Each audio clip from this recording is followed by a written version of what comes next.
Good afternoon, Wildcats. I'm Kate Barton. And I'm Lily Nastopoulos, and you're watching WCAT Weekly News.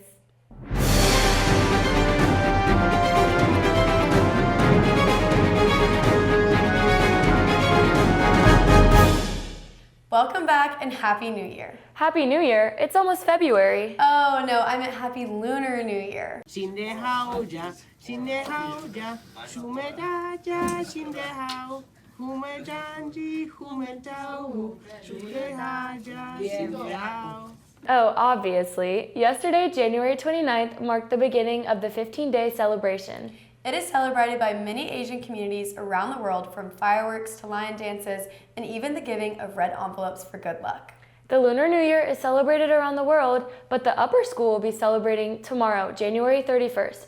Make sure to check out the snacks for mooncakes in front of Malone. Speaking of Malone, I hope everyone takes full advantage of the amazing food school has provided for us. That's right. I think some people might have forgotten that no food deliveries are allowed on campus. Yep, and I promise Flick does an amazing job. Our faculty and staff also did an amazing job this past Jan term by providing us with once-in-a-lifetime experiences.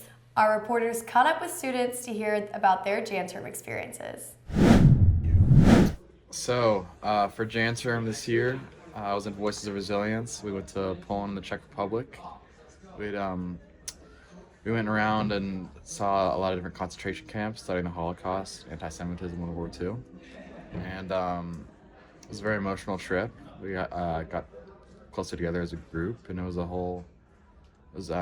really great 10 days. I won't forget that for the rest of my life. Let's see. Definitely the camp days. The first one at Majdanek was just a really raw experience. They didn't really touch any of the concentration camps since the war. So when you're there, you kind of just feel like you're in the same area that all the prisoners were back then. And it's just kind of tough to describe, but I would definitely recommend going next year if you have the opportunity. I'm here with Mr. Hendricks to talk about what his Jan term was. Mr. Hendricks, what was your Jan term this year? The class is called Fabrication and Design. What does a daily life look like in that Jan term?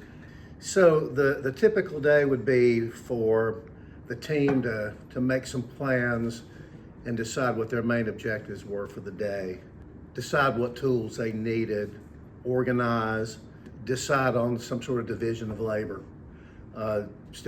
Teams were also responsible for building a website that showed a building log progress that took place over the course of the 3 weeks.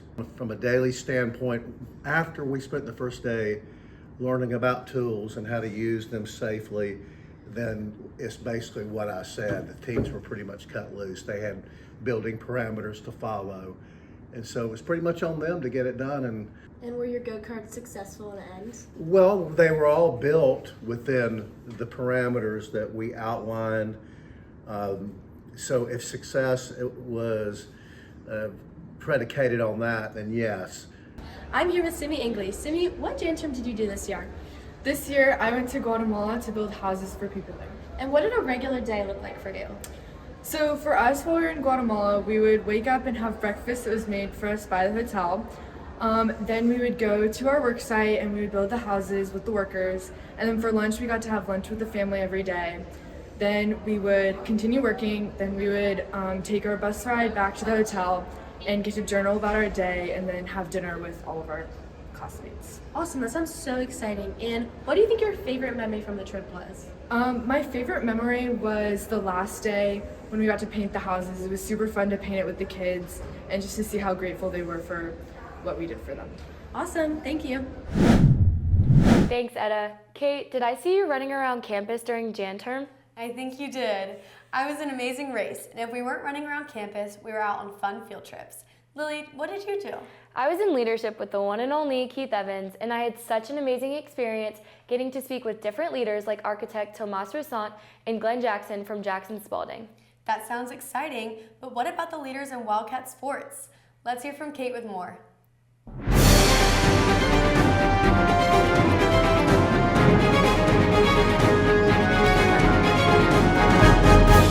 Thanks, y'all. I'm excited to be back at the desk after a great Jan term. Tomorrow night, the girls and boys basketball teams are hosting a doubleheader against Cambridge for Play for K. an organization that supports research for women's cancers.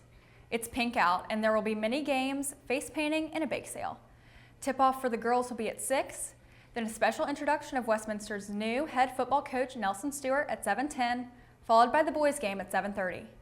Last night, the girls faced Blessed Trinity after beating Paideia 47-33 on Tuesday night. This Saturday, the girls will be back in action hosting the North Atlanta Warriors at 3:30 in the Howell Center. The boys are bringing the Battle of Buckhead back to Turner Gym with the Levitt rivalry game at 5. Senior night's a lot of fun. You know, we couldn't get North Atlanta to show out 'cause all the snow, but it's having a lot of fun with the team. It means a lot to me. I love all the guys I'm in seniors with. We've had a fun 4 years so far. It's a lot of fun. Yeah, just love the moments with the team, going out to dinner. But you know, just it'll be sad to miss it.